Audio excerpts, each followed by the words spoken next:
అసెంబ్లీలో greater assembly సీట్లు పెరగనున్నాయి. ఇప్పుడు తెలంగాణ రాష్ట్రంలో 119 సీట్లు ఉంటే అవి 153 సీట్ల వరకు కూడా పెరిగే అవకాశం ఉంది. ముఖ్యంగా ప్రధానంగా హైదరాబాద్ నగరంలో ఎక్కువగా అసెంబ్లీ సీట్లు పెరిగే అవకాశాలు ఎక్కువగా ఉన్నాయి. ఇప్పుడు 25 ఉంటే 50 పైచిలకు కూడా పెరిగే అవకాశాలు ఉన్నాయి. దాని మీద ఇప్పుడు ప్రధాన దృష్టి సీఎం రేవంత్ రెడ్డి పెట్టారు. అనేక అసెంబ్లీలను తమకు అనుకూలంగా మార్చుకోవడానికి ప్రయత్నాలు జరుగుతూ ఉన్నాయి. అనేకమైనటువంటి పునర్విభజన నియోజకవర్గాల యొక్క పునర్విభజన ప్రక్రియ జరగనుంది. రానున్నటువంటి ఎన్నికల్లో ఈ పునర్విభజన తర్వాతనే పూర్తిగా అసెంబ్లీ స్థానాలు రానున్నాయి. దీంతో 153 స్థానాలకు తెలంగాణ రాష్ట్రం ఏర్పడనుంది. ప్రతి పార్లమెంటు నియోజకవర్గంలో రెండు చొప్పున రెండు అసెంబ్లీ నియోజకవర్గాలు పెరిగే అవకాశాలు ఉన్నాయి. ప్రతి పార్లమెంటు నియోజకవర్గంలో పార్లమెంటు సీట్లు కూడా పెరుగుతాయి.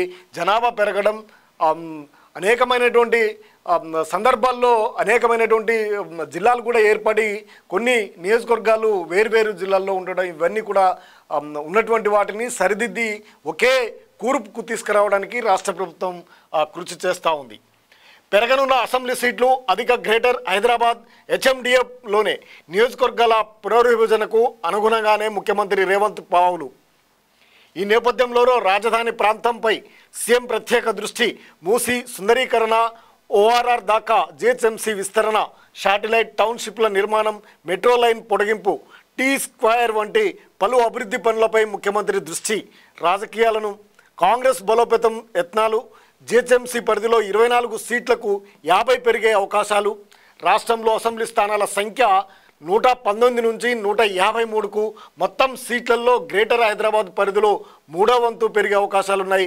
అధికారాన్ని సాధించడానికి అత్యంత కీలకమైనటువంటి ప్రాంతం ఇది.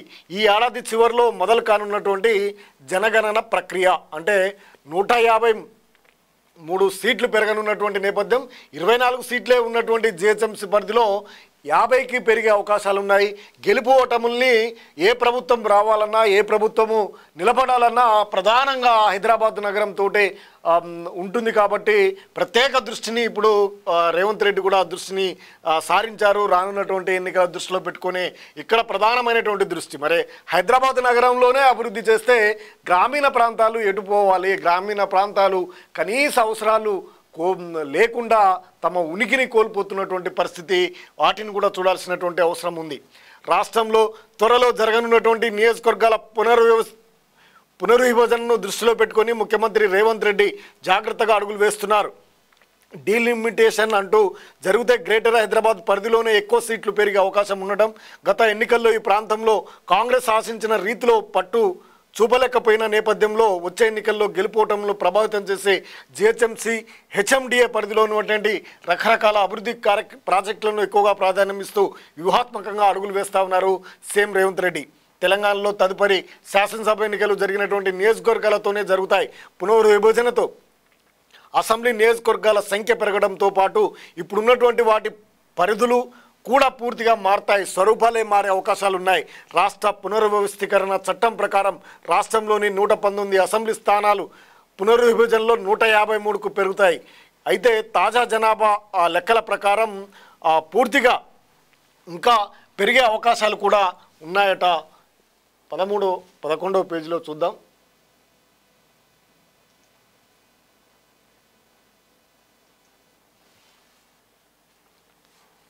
లెక్కల ప్రకారం అంతకుమించి పెరిగే అవకాశం ఉందని అంచనా. వాటిలోనే అత్యధిక జిహెచ్ఎంసీ పరిధిలోనే పెరుగుతాయి. జనాభా లెక్కల ఆధారంగానే నియోజకవర్గాల పునర్విభజన జరగడం, రాష్ట్ర జనాభాలో 3వ వంతు పైగా ఈ ప్రాంతంలోనే ఉండడం ఇందుకు కారణం. భారత రాజ్యాంగం ప్రకారం దేశంలో ప్రతి 10 ఏళ్లకు ఒకసారి జనగణన జరగాలి. జనాభా నిష్పత్తి ఆధారంగా లోక్సభ, విధానసభ నియోజకవర్గాల సంఖ్యను నిర్ణయించాలి. ఈ క్రమంలోనే మొదటి లోక్సభ ఎన్నికలు జరిగే సమయానికి మన పార్లమెంటులో 489గా ఉన్న సభ్యుల సంఖ్య క్రమంగా పెరుగుతూ వచ్చింది. 1971లో జరిగినటువంటి జనాభా లెక్కల ఆధారంగా 73లో పార్లమెంటు సభ్యుల యొక్క సంఖ్య 545 పెంచారు. అయితే జనసంఖ్య ఆధారంగా నియోజకవర్గాలను పునర్విభజిస్తే కుటుంబ నియంత్రణ విధానాన్ని సమర్థవంతంగా పాటించి జనాభాను తగ్గించిన దక్షిణాది రాష్ట్రాలకు అన్యాయం జరుగుతుందనే ఉద్దేశంతో 42వ రాజ్యాంగ సవరణ చట్టం 1976 ద్వారా లోక్సభ సీట్ల సంఖ్య 2001 దాకా ఏ మార్పు లేకుండా ఉండేలా స్తంభింపజేశారు. దీంతో అప్పటిదాకా లోక్సభ సీట్ల సంఖ్య అలాగే ఉండిపోయింది. 2002 నియోజకవర్గాల పునర్విభజన జరపాలని నాటి ఎన్డీఏ సర్కార్ భావించింది. కానీ 2001 జనాభా లెక్కల తర్వాత కూడా అదే పరిస్థితి కనిపించడంతో దక్షిణ భారతదేశ రాష్ట్రాలు నష్టపోయేందుకు లోక్సభ సీట్లు 2026 దాకా మారకుండా ఉండేలా మరోసారి రాజ్యాంగ సవరణ చేశారు. అంటే 50 ఏళ్లుగా ఇదే పరిస్థితి. 2021లో జరగాల్సిన జనగణన కోవిడ్ కారణంగా జరగకపోవడంతో 2024 సార్వత్రిక ఎన్నికల తర్వాత జనగణన జరుపుతామని గత సెప్టెంబర్లో కేంద్ర మంత్రి అమిత్ షా పార్లమెంట్లో ప్రకటించారు. ఈ నేపథ్యంలో 2026లో జనాభా లెక్కల సేకరణ, శాసనసభ నియోజకవర్గాల పునర్విభజన అభిప్రాయాలను వ్యక్తమవుతుంది. ఒకవేళ ఈ ప్రక్రియ దేశవ్యాప్తంగా జరగకపోయినా ఆంధ్రప్రదేశ్ పునర్వ్యవస్థీకరణ చట్టం ప్రకారం తెలుగు రాష్ట్రాల నియోజకవర్గాల పునర్విభజన జరుగుతుందని రాజకీయ నిపుణులు అంచనా వేస్తా ఉన్నారు. అధికారానికి సోపానాలు. ఇప్పుడు జిహెచ్ఎంసీ పరిధిలో ఉన్నటువంటి అసెంబ్లీ సీట్ల సంఖ్య 24, నియోజకవర్గాల పునర్వ్యవస్థీకరణ అయితే 50 సీట్లకు పెరిగే అవకాశము ఉండటంతో ప్రధాన దృష్టి అక్కడే కేంద్రీకృతమై చేస్తూ ఉన్నారు. ఇప్పటికే గ్రేటర్లో అనేకమైనటువంటి సంక్షేమ కార్యక్రమాలు చేపట్టినటువంటి నేపథ్యం, ఓటు బ్యాంకు రాజకీయాల వల్ల పూర్తిగా ఈ పునర్విభజనని దృష్టిలో పెట్టుకొని హైదరాబాద్లోనే పూర్తిగా దృష్టిని సారించినటువంటి పరిస్థితి మనకు కనిపిస్తూ ఉంది.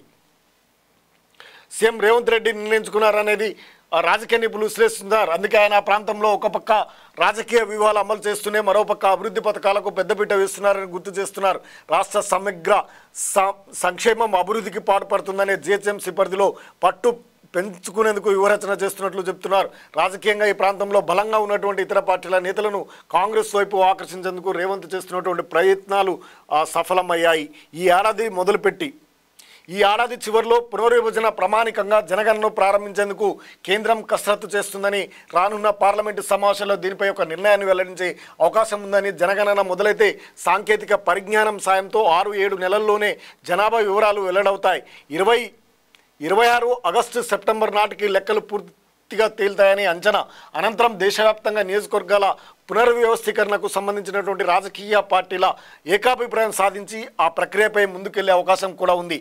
ఇందులో భాగంగానే నియోజకవర్గాల రిజర్వేషన్ ఖరారు చేసే అవకాశాలు కూడా ఉన్నాయి. దీంతో ప్రస్తుతం ఉన్నటువంటి అసెంబ్లీ సెగ్మెంట్ల రిజర్వేషన్లోను కూడా మార్పులు చేర్పులు చేసుకునే అవకాశం ఉంది.